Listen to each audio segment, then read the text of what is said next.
Howdy, partner. There's a snake in the watering hole.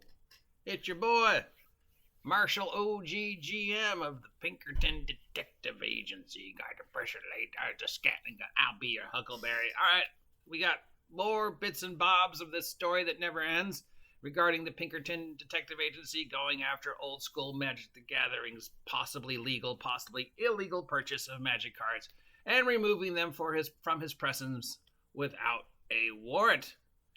There has been most people are saying this is a really dumb idea. Why did you do this? This is wrong. This is what you do. Some people are actually pro Wizards of the Coast, saying they did the right thing here. That they were completely within their power to send hired detectives to the guy's house, and that they were the good guys. I don't know if you could explain to me how that's the right thing to do, because we'll look at it. Since the thing happened, a couple attorneys have looked at it, of course, and pretty much universally, every attorney that has looked at the situation so far has said not only was Wizards of the Coast wrong, it's a media disaster. And as a lawyer, the first thing I want to tell my clients is, can we afford this? Who do we call? How much do you want to invest? And how is it going to look to the press? So if I was advising, I had one lawyer say, if I was advising them at that point in time, I would have said, these are the steps we could take if you really wanted to do things, but I would not do anything that would anger the media who's already angry at you. And I was trying to explain it this morning, just a few hours ago, to a friend of mine, and I was like, okay, so imagine, there's a table, and on the table is every possible scenario and every possible choice the Wizards of the Coast guy who's decided to make this call could have made. We have the completely legal, ethical, totally right, logical choices. We have the completely legal, but maybe not so ethical choices. We have the maybe not legal, maybe not ethical, but you still won't look bad choices. And then at the very, very, very far end of the table, we have that little box that says, no matter what, don't do this. And that's what they did. So was Wizards of the Coast in the right? Now let's look at the worst possible scenario. Old School Magic knew what he was doing. Old School Magic had every intent of showing those videos. Old School Magic had every intent of profiting off of those. Perhaps he even intended to sell them. Perhaps he even intended to sell them across state lines, which of all the possible scenarios, intent to sell across state lines is the worst, because then you get the FBI and the U.S. Marshals and the Federal Trade involved. But so that's the worst possible scenario that could have happened. He knew what was going on. He bought them knowingly. He showed them on his video knowingly, and he had an intent to sell them. That's why he was showing them on the video, and he was going to cross state lines to do it. That's the worst possible thing. The worst possible scenario. I mean, actually, the worst possible scenario is industrial espionage. He stole it from Wizards of the Coast property. No, and then blah, blah, blah, blah. So that's the worst possible scenario. Even then, what Wizards of the Coast was the wrong choice. So this is what Wizards of the Coast maybe has the guy on. Now they're saying theft. No, he didn't steal anything. He bought them. Legally purchased them from somebody who legally purchased them from Wizards of the Coast. So Wizards of the Coast made money off of that sale. He did not at any point in time say, I am expecting money in exchange for me showing you these cards. He has a long established history of showing the cards. If people want to contribute to him doing it, great. He's got like 3,000 subscribers. And maybe he's made some money off of it. And maybe he will resell the cards when he gets legally allowed to resell them. But he'll sell them at a shop, or he'll sell them online, and he's not looking to make that much of a profit, and Wizards of the Coast already made the money. The store made the money off of him, then that store sent their percentage of the money to Wizards of the Coast. So Wizards of the Coast already got paid for showing the video. So theft. They don't have him on theft. Violation of copyright. Do they have him on violation of copyright? No, not really. Again, because he wasn't trying to make any money off of this, and he wasn't claiming that this was his. All he was doing is showing. It's like if I showed you a picture of the Mona Lisa with no intent to make money off the Mona Lisa, I'm not violating the Louvre's rights to show you pictures of the Mona Lisa. Because the Louvre knows you're still eventually going to want to go to the Louvre and see her up close. If I show you magic cards with no intent to make money off of that, I'm not costing Wizards of the Coast a dime. If anything, I'm giving Wizards of the Coast free advertising, and Wizards of the Coast should be like, hey, thank you for showing the cards. I mean, you shouldn't have, but thank you, because now people are going to be excited about the cards, and we know even though you showed them, people are still going to want to go buy them because you can't proxy off of a YouTube video. And besides, we're Wizards of the Coast. We put hints and pictures of our cards up online all the time. So it's not like Wizards of the Coast lost any money, and it's not like Wizards of the Coast wasn't going to make money. So violation of copyright. No, they don't really have any violation of copyright. So what basically they have him on How Did You Get This and Breaking Street Date. Now, Breaking Street Date is important because it costs money. But the only place that Breaking Street Date costs money is the studio industry. If you illegally watch a movie that you did not pay to see in the theater, that is $15 out of the theater's pocket. And of that $15, it's a couple $1,000 out of the studio's pocket. And all that has to go to pay for the actors in the next movie. So that is why we don't break street date. And that is why we don't show or sell a movie before it's time. Because that's money out of the studio's pockets.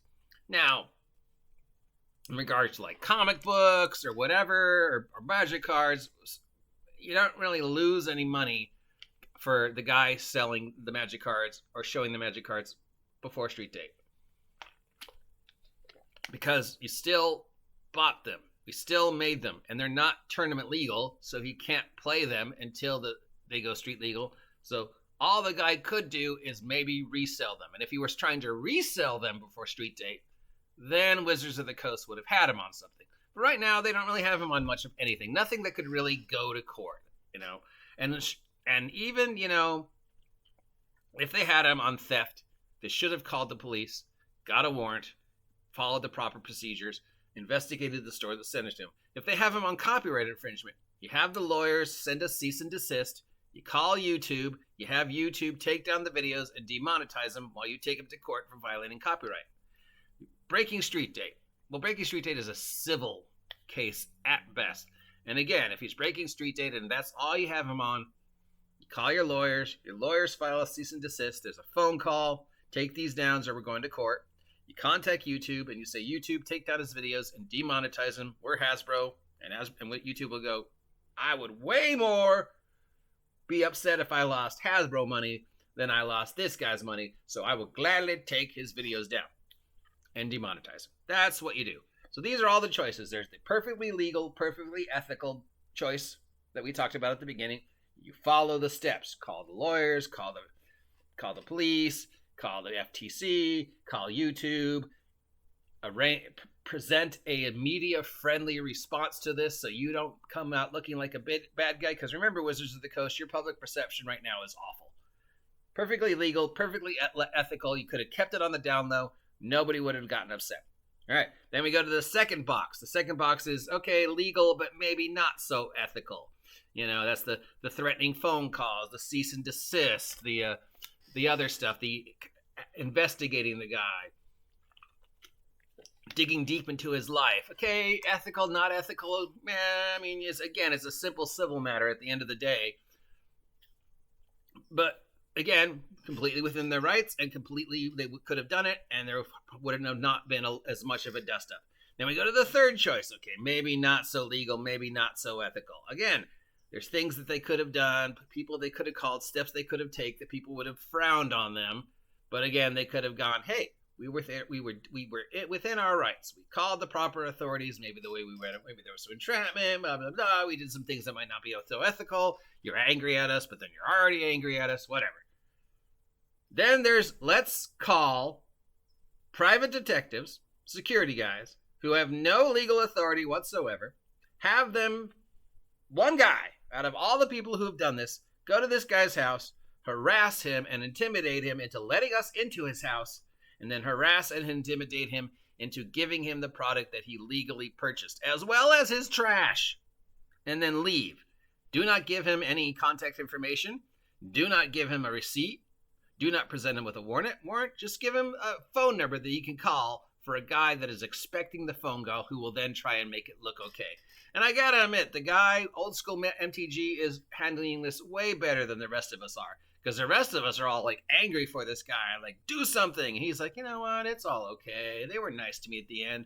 They're going to reimburse me at some point in time, maybe like 10 years from now, but they're going to reimburse me. And at the end of the day, I still love them. Does he have a case against Wizards? Definitely. Kitty go to court against Wizards. Wizards is counting on him not being able to afford a court case. Wizards is counting on that threat of, we have multi-millions dollars. You've got what, $150? Yeah, you can't take us to court. No lawyer in the OGL would want to take a case pro bono in exchange for the possibility of making money off of us because they know you have a case. I mean, there's certainly not like 30 lawyers who would gladly jump on that. Oh, you give me a case against Wizards of the Coast? I'll do it for free in exchange for the possibility of making money on the back end. And it's certainly not like, the district attorney of Seattle and Washington is currently investigating Hasbro and Wizards of the Coast right now. Yeah, I mean, so it's not like the district attorney of, Washington would go, oh, this happened? Let's have a talk. And it's not like the U.S. district attorney is not conducting an investigation of Hasbro right now. So it's not like Hasbro's legal department would go like, hey, and it's not like there's attorneys out there who would go, I will gladly take your case for free in exchange for making money off of the back end because we know Hasbro's going to settle out of court, so we can get him settled for like $10 million. So, again, in closing, worst case scenario was Hasbro, Wizards of the Coast, whatever the idiot who decided to pull this did, and it was probably just one guy trying to look good for his boss. Did they have any legal right to do it? And yeah, maybe. Were there things they should have done? Absolutely. Was calling hired thugs, security guys, whatever you want to call them, to go over to this guy's house the best choice? Absolutely not. And if you can just brush away all the legal mumbo jumbo and just look just from a public perception point of view, what is the public going to see? They're going to see that you bullied this guy and his wife to get $1,000 of product back. Do you not have enough media issues right now? But I guess Hasbro's like, hey, we're up $7 in stocks. We're doing okay. We can get away with bullshit like this until you look at the Q1 and you're like, but you've lost money. You've lost money between now. So should you still continue to do dumb things like this? So in the end, even if Hasbro was 100% right, they went about doing it completely wrong.